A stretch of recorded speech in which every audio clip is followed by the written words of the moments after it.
Hello class, आज हम पढ़ने वाले हैं 11th क्लास का एनिमल हस्बेंड्री का चैप्टर। 11th क्लास के एनिमल हस्बेंड्री में हम यूनिट 4 क्लास 11th जो है इम्प्रूव ब्रीड्स ऑफ एनिमल, पशुओं की उन्नति नस्ल पार्ट 1 के बारे में पढ़ने वाले हैं। यहाँ पर हमने पढ़ा था कि जो दुधारू पशु होते हैं, दुधारू पशुओं में से सबसे ज़्यादा जो दुधारू पशु हम लोग यूज़ करते हैं वो गाय और भैंस मानी जाती है। ये भैंस का जो योगदान है वैसे तो दुधारू पशुओं में 30% है, लेकिन जो मिल्क प्रोडक्शन के मामले में है तो ये 52% मतलब 30% से लेकर 52% तक हमें प्रॉफिट देता है। जो भैंस होती है वो 30% है एनिमल इसके 30% है, लेकिन मिल्क में ये हमको 52% तक प्रोडक्शन देती है। जो नर भैंस होते हैं, जो नर जिसे भैंसा भी बोलते हैं और गांव की भाषा में पड़ा भी बोलते हैं शायद, तो ये जो जानवर होते हैं इनको कृषि कार्य के लिए उपयोग किया जाता है, परिवहन के लिए भी उपयोग करते हैं, यहाँ से वहाँ सामान बोझा ढोने के लिए उपयोग में लाया जाता है। और जो ये जानवर होते हैं दुधारू पशु में, जो भैंस आपका जानवर है, इसका जो दूध है इसमें फैट अधिक होता है। फैट अधिक होने के कारण दूध, दही, घी अच्छा निकलता है।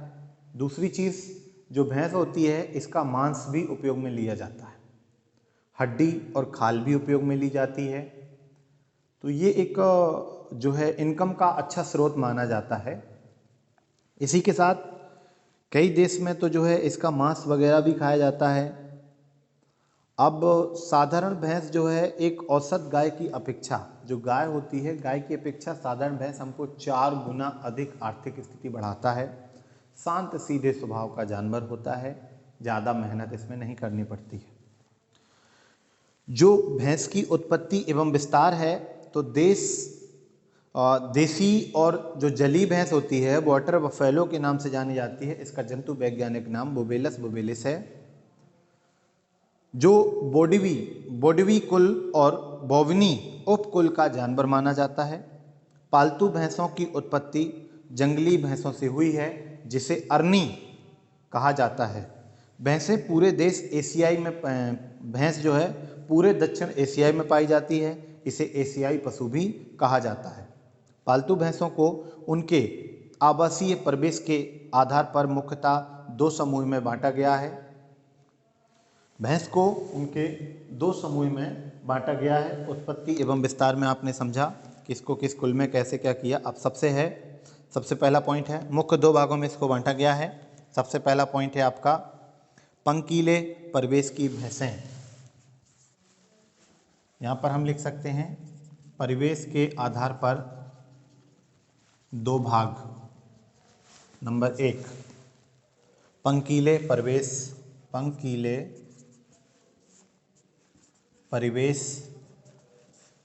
की भैंसें। पंकीले परिवेश की भैंसें ये दलदल, कीचड़ आदि स्थानों में रहना पसंद करती हैं तथा ये मुख्यतः Malaysia, Singapore, Philippines, Thailand, Indonesia, दक्षिण चीन व सुदूर पूर्व एशियाई देशों में पाई जाती हैं। इसमें जो क्रोमोसोम हैं उनकी संख्या 48 होती है। जो इनके क्रोमोसोम हैं उनकी संख्या 48 होती है। दूसरा है नदीय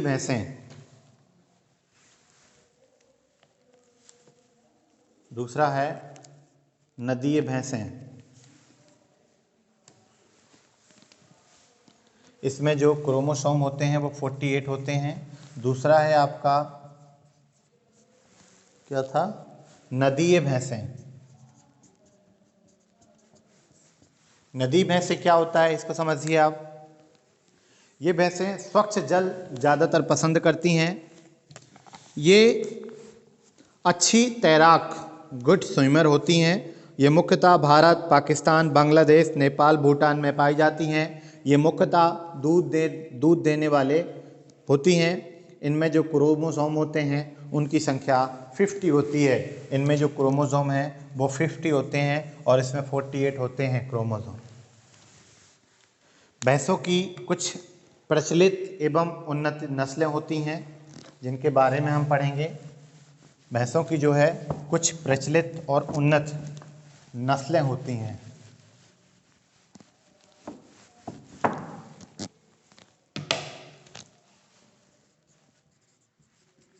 प्रचलित एवं उन्नत नस्लें क्या होती हैं? भैंसों की प्रचलित एवं उन्नत नस्लें। यद्यपि भैंसों से प्राप्त दूध का अनुपात आधे से अधिक है, यद्यपि भैंसों से प्राप्त दूध की मात्रा काफ़ी हद तक बढ़ाई जा सकती है। अभी इसी उद्योग में काफ़ी संभावनाएं बची हैं। हमारे देश में पाली जाने वाली भैंसों में 80 से 85% अवड़िक नस्ल की हैं, जो औसतन 1 से 1.5 लीटर दूध प्रतिदिन देती हैं, जबकि अच्छी नस्ल की भैंसें 7 से 8 लीटर प्रतिदिन दूध देती हैं। जो देसी टाइप की नस्लें होती हैं वो 1.5 लीटर मिल्क देती हैं, बल्कि अन्य जो है भैंसें आज भी 7 से 8 लीटर मिल्क प्रोडक्शन देती हैं। अतः पशुपालक को अच्छी नस्ल की भैंसों के बारे में जानकारी होना चाहिए तथा दुग्ध व्यवसाय में अत्यधिक लाभ के लिए शामिल करना चाहिए। भारत में भैंसों की कुल स्पष्ट परिभाषित नस्ल जो आपके स्तरीय गुणों एवं विशिष्ट भौतिक लक्षणों पर आधार पहचानी जा सकती हैं। आवड़िक औसत देसी नस्लों से भिन्न की जा सकती हैं। ये उन्नत नस्लें निम्नलिखित हैं तथा देश के विशिष्ट भागों में पाई जाती हैं, जिनकी एक टेबल है, जो कि आपका मुर्रा भैंस है, गुजरात भैंस है, उत्तर प्रदेश समूह की भैंस है। मुर्रा भैंस में आपका कौन कौन आता है? मुर्रा, नीली रावी, कुंडी, गोदावरी। गुजरात समूह की है सुरती, जाफराबादी, मेसाना। उत्तर प्रदेश समूह में भदावरी और तरई। मध्य भारत समूह में नागपुरी, पंदेपुरी, मांडवा, जेरांगी, कलहांडी, संबलपुर।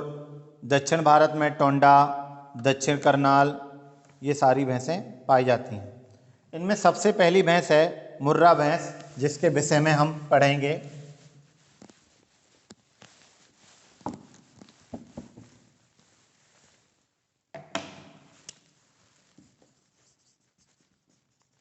मुर्रा भैंस, मुर्रा भैंस के बारे में पढ़ते हैं। यह दिल्ली भैंस के भी नाम से जानी जाती है। इस भैंस को हम दिल्ली भैंस भी कहते हैं। इस भैंस को हम दिल्ली भैंस भी कहते हैं। यह भैंस की सबसे अधिक दूध देने वाली नस्ल है। यह भैंस की सबसे अधिक दूध देने वाली नस्ल है। इसका उत्पत्ति एवं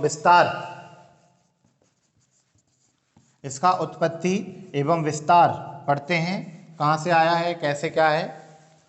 तो यह मूलतः दिल्ली राज्य एवं दक्षिणी पंजाब की भैंस है, परंतु यह हरियाणा, उत्तर प्रदेश, राजस्थान में शुद्ध नस्ल के रूप में दक्षिणी पंजाब पाई जाती है।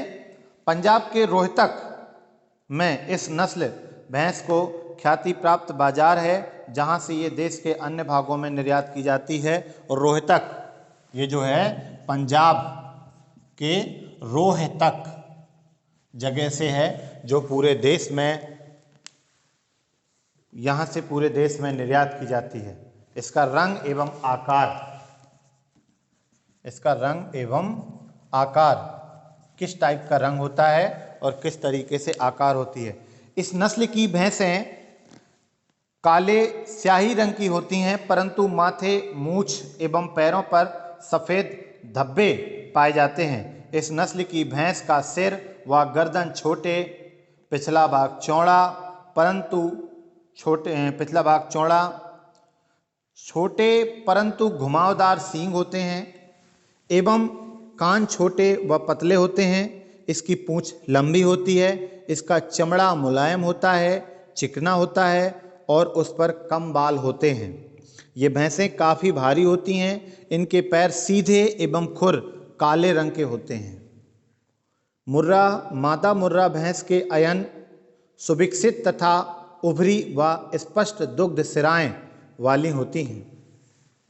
भाई जो इस नस्ल की भैंसें हैं, इसमें क्या है कि माथे, पूंछ, पैरों में सफ़ेद धब्बे पाए जाते हैं। धब्बे हल्के स्याही रंग की पाई जाती हैं। पिछला भाग चौड़ा होता है। छोटे घुमावदार सींग होते हैं। कान छोटे व पतले होते हैं। इनकी मूछें लंबी होती हैं। इनका चमड़ा बहुत ही मुलायम होता है, चिकना होता है। उत्पादन, क्या इसका उत्पादन है? उत्पादन देखते हैं। उत्पादन प्रोडक्शन की बात करें तो एक स्थापित व वर्णित मुर्रा भैंस के जो दूध देने की औसतन क्षमता है वो 2200 किलोग्राम प्रति ब्यात, मतलब एक ब्यात में 9 से 10 महीने होते हैं, तो 9 से 10 महीने में 2200 किलोग्राम का दूध उत्पादन करता है। वो 9 से 10 माह में 2200 किलोग्राम दूध उत्पादित करता है। कुछ भैंसें अधिकतम 5450 किलोग्राम दूध भी देती हैं। जो बहुत सी भैंसें होती हैं वो 5450 किलोग्राम भी दूध देती हैं, प्रति ब्यात देती हैं। दूध में मक्खन, वसा की मात्रा, जो ये मुर्रा भैंस है इसमें जो फैट है, फैट की मात्रा 7% होती है। 7% से लेकर 7.5, 7.6 तक होती है।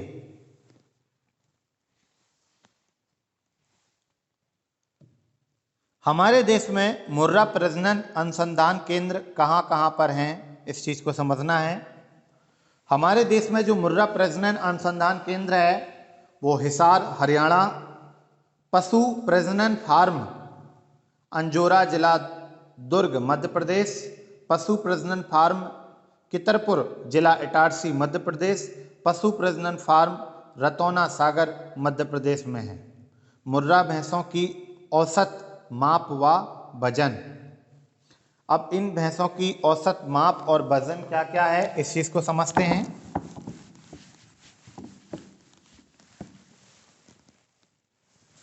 भैंस और भैंसा जो होता है, इनका एक भैंस होती है और एक भैंसा, ये मादा और ये नर, इस तरीके से होते हैं।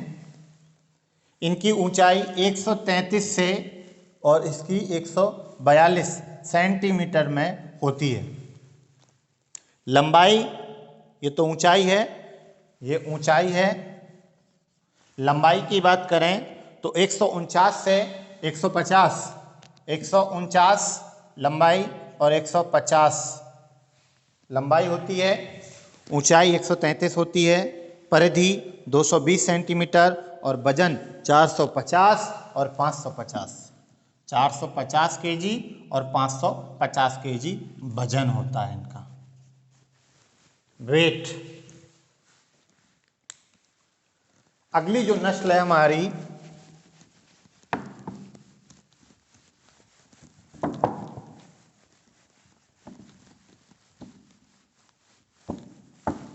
अगली नस्ल है आपकी नीली रावी। नीली रावी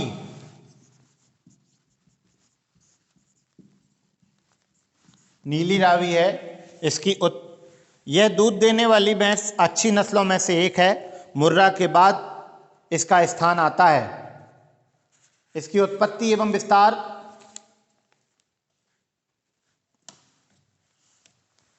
इसकी उत्पत्ति एवं विस्तार।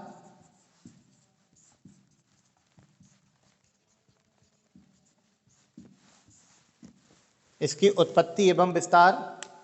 नीली एवं रावी दो प्रकार की भैंस है, परंतु दोनों के बीच कोई स्पष्ट लक्षण भेद नहीं होता है। वे एक ही नस्ल की समझी जाती हैं। इस प्रकार एक अच्छी नस्ल समतस के तटीय जिलों में पाई जाती हैं।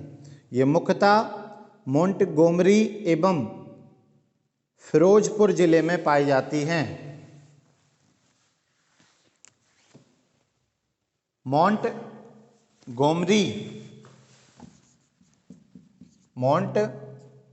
गोमरी एवं फिरोजपुर में पाई जाती हैं। इसके अतिरिक्त ये पाकिस्तान में बहावलपुर राज्य के मुल्तान जिले से में भी पाई जाती हैं। इनका रंग एवं आकार जो नीली रावी गाय है, भैंस है, इसका क्या रंग होता है? इन भैंसों के चमड़े का रंग काला एवं भूरा होता है। इनके बाल भूरे से धूसर रंग के बीच में बदलते रहते हैं।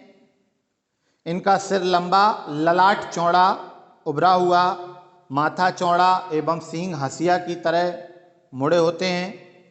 इनकी आँखें गोल उभरी हुई चमकदार होती हैं। इनकी गर्दन लंबी एवं पतली होती है, परंतु भैंस में गर्दन मांसल भारी होती है। इनकी बनावट मध्यम आकार की होती है। धड़ त्रिकोणाकार होता है। इसकी छाती अगले पैरों के बीच काफ़ी चौड़ा होता है। उधर वक्ष में उभरा हुआ होता है। इनकी पीठ सींग सीधी और विस्तृत होती है। इसमें कुबड़ नहीं होता है। इसके आयन अच्छा एवं पूर्ण विकसित होता है। थन मध्यम आकार के होते हैं, समान दूरी पर होते हैं। दुग्ध सिराएं उभरी हुई होती हैं। उत्पादन, इनका उत्पादन क्या क्या है? दूध और मक्खन प्राप्त करने के लिए इस नस्ल को पालना आर्थिक दृष्टि से लाभकर होता है। भैंस 300 रुपया दिन में ब्यात में लगभग औसत 1200 से अधिकतम 2400 किलोग्राम देती है। 300 दिन में 1200 से लेकर 2400 किलोग्राम तक मिल्क देती है। दूध में लगभग 7.5% फैट होता है। ये औसतन 1800 किलोग्राम प्रति ब्यात दूध देती है। ये औसतन 1800 किलोग्राम प्रति ब्यात दूध देती है। नर भैंसें कृषि कार्य में उपयोगी होती हैं। इनकी लंबाई, चौड़ाई, परिधि, वजन ये सब आप पढ़ लेंगे। और इनके कहाँ पर प्रजनन के केंद्र है वो भी आपको पढ़ने हैं। इसके बाद हम पढ़ने वाले हैं जाफराबादी भैंस।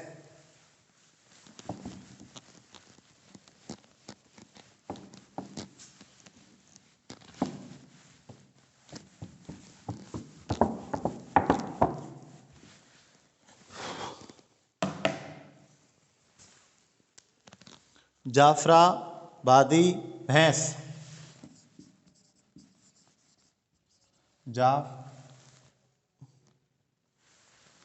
जाफराबादी भैंस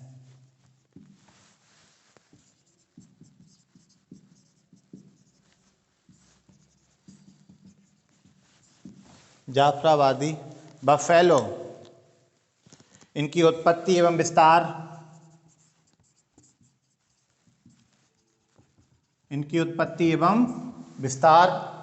क्या उत्पत्ति हुई, कहाँ से हुई? इन भैंसों का जन्म स्थान जाफराबाद एवं दक्षिण कठियाबाद।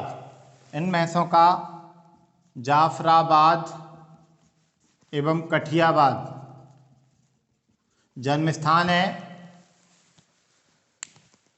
इन नस्ल के शुद्ध अवस्था में पशु कठियाबाद के गिर जंगल में पाए जाते हैं। और रंग एवं आकार, इनका रंग एवं आकार किस तरीके से है? रंग एवं आकार, इनका रंग काला होता है। इनका माथा काफ़ी बड़ा, भारी सींग होते हैं। इनके सींग गर्दन के दोनों ओर नीचे आकार तक ऊपर की तरफ होते हैं, घूमे होते हैं। इनका शरीर काफ़ी बड़ा होता है, परंतु गठीला एवं सुडौल बना होता है। जाफराबाद नर भैंसा लगभग 600 किलोग्राम वजन का होता है। वो सभी 550 के थे, ये लगभग 600 किलोग्राम का वजन अर्थात वेट होता है इनका 600 किलोग्राम। मादा भैंस का गल कंबल एवं अयन काफ़ी विकसित होता है। जो मादा भैंस होती है, गल कंबल मतलब जो गले में लटकता है, वो गल कंबल विकसित होता है। अन्य नस्लों की भैंसों में गल कंबल सामान्य अनुपस्थित होता है, क्योंकि गल कंबल जो है वो गायों में होता है, ना कि भैंसों में होता है। तो ये जो है गल कंबल इसमें विकसित होता है। अब उत्पादन की बात करें, इसके उत्पादन की बात करें अगर, तो ये 2300 किलोग्राम से लेकर 2500 किलोग्राम तक, मतलब लगभग हम कह सकते हैं कि 2300 किलोग्राम मिल्क प्रति ब्यात। ब्यात मतलब एक बार ब्याने के बाद वो एक बार ब्याने तक जो पूरा दूध देता है वो 2300 किलोग्राम प्रति ब्यात दूध देती है। जाफराबादी भैंस भारी वजन ढोने के काम आती है।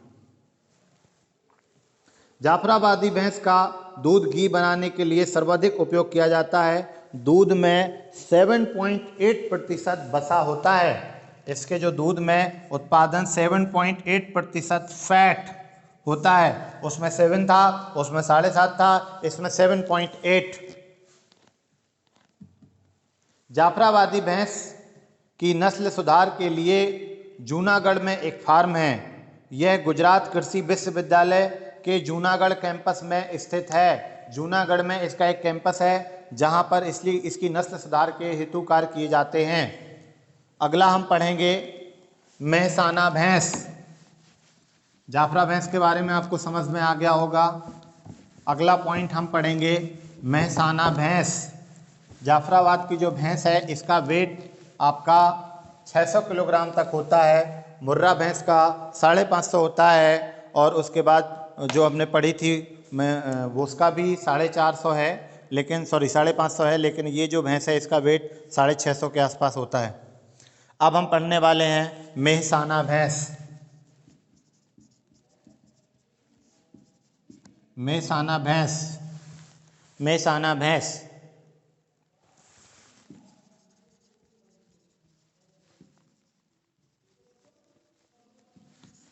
फैलो। उत्पत्ति एवं विस्तार। उत्पत्ति एवं विस्तार, कहाँ पर इसका जन्म हुआ, इस चीज़ का पहले अध्ययन करना पड़ता है। यह एक संकर नस्ल है जिसे मुर्रा और सुस्ती नस्ल की भैंस से तैयार किया गया है।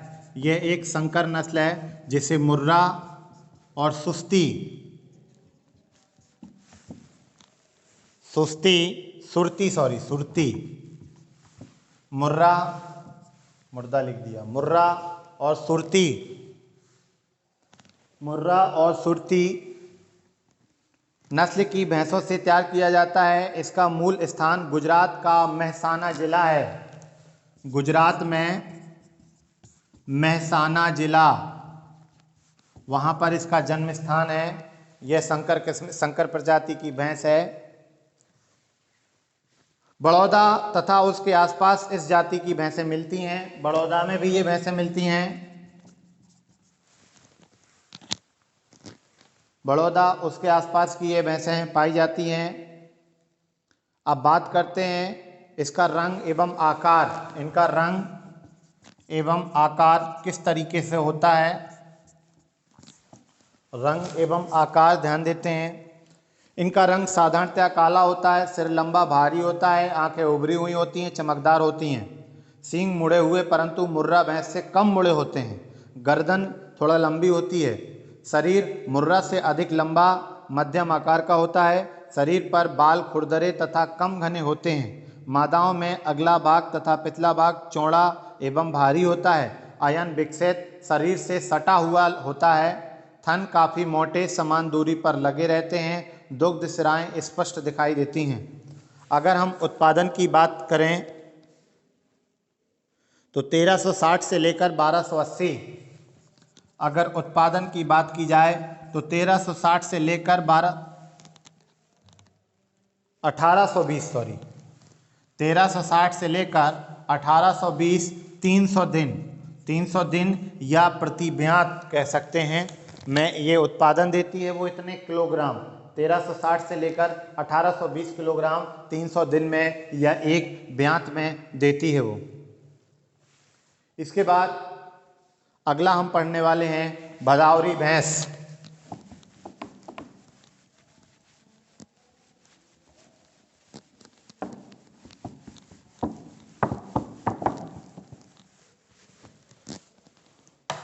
भदावरी भैंस,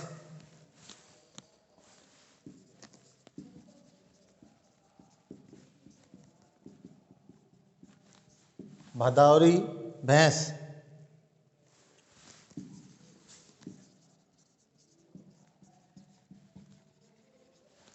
भदावरी भैंस सबसे पहले इसकी उत्पत्ति एवं विस्तार। इसकी उत्पत्ति एवं विस्तार, इसकी क्या उत्पत्ति है और क्या विस्तार है। इस नस्ल का मूल स्थान आगरा जिले के भदावर क्षेत्र में है। आगरा जिले के भदावर जिले में है मूल स्थान, जन्म स्थान भी बोल सकते हैं। मूल स्थान आगरा जिले के भदावर क्षेत्र में है। यह नस्ल यमुना एवं चंबल नदी के आसपास के क्षेत्रों में पाई जाती है। यमुना एवं चंबल नदी के आसपास पाई जाती है। चंबल नदी के आसपास के क्षेत्रों में विशेषकर आगरा, ग्वालियर, भिंड एवं इटावा जिले आदि जिले में पाई जाती है। रंग एवं आकार की अगर बात करें, रंग एवं आकार की बात करें तो इस नस्ल की भैंसें रंग तांबे जैसा होता है, जिस पर बादामी रंग के कुछ बाल पाए जाते हैं। इनका सिर छोटा जो सींग के बीच उभरा सा होता है। शरीर औसतन आकार का होता है। इनके पैर छोटे छोटे पर मजबूत व खुरकाले होते हैं। इनके सींग ठोस, चपटे और औसतन होते हैं। इनके पैर छोटे छोटे पर मजबूत व खुरकाले होते हैं। इनके सींग ठोस, चपटे। इनका जो सिर है वो छोटा होता है, सींग के बीच उभरा सा होता है, शरीर औसतन आकार का होता है। इनके पैर छोटे छोटे पर मजबूत व खुरकाले होते हैं। इनके सींग ठोस, चपटे एवं औसतन मोटाई के होते हैं। ये पीछे मुड़कर पुनः दूसरी ओर मुड़ जाते हैं। सींग हाशिए के आकार के होते हैं। अयन पर उभरी सिराएं दुग्ध सिराएं होती हैं। औसतन लंबाई असमान थन होते हैं। पूंछ काली व सफ़ेद गुच्छेदार होती है। मादा की आंखें चमकदार होती हैं। सबसे अब है उत्पादन। इनका उत्पादन क्या है? इनका जो उत्पादन है वो है 1200 से 1300 लीटर, 1200 से 1300 लीटर प्रति ब्यात। 1200 से लेकर 1300 लीटर प्रति ब्यात। ब्यात मतलब 300 दिन। और कहा जाता है कि इसमें अधिकतम चिकनाई 13% तक हो सकती है। इसमें जो चिकनाई है वो 13% तक हो सकती है। चिकनाई मतलब फैट 13% तक होता है। भदावरी भैंस की संरचना। भदावरी भैंस के प्रजनन के लिए निम्नलिखित फार्म प्रसिद्ध हैं। पशु प्रजनन फार्म बाबूगढ़, जिला मेरठ, उत्तर प्रदेश। पशु प्रजनन फार्म सैदपुर, जिला ललितपुर, उत्तर प्रदेश। कृषि महाविद्यालय डेयरी फार्म कानपुर, उत्तर प्रदेश। इसके बाद हम इससे अधिक चीज़ें हम इसके सेकंड पार्ट में पढ़ेंगे। Thank you class.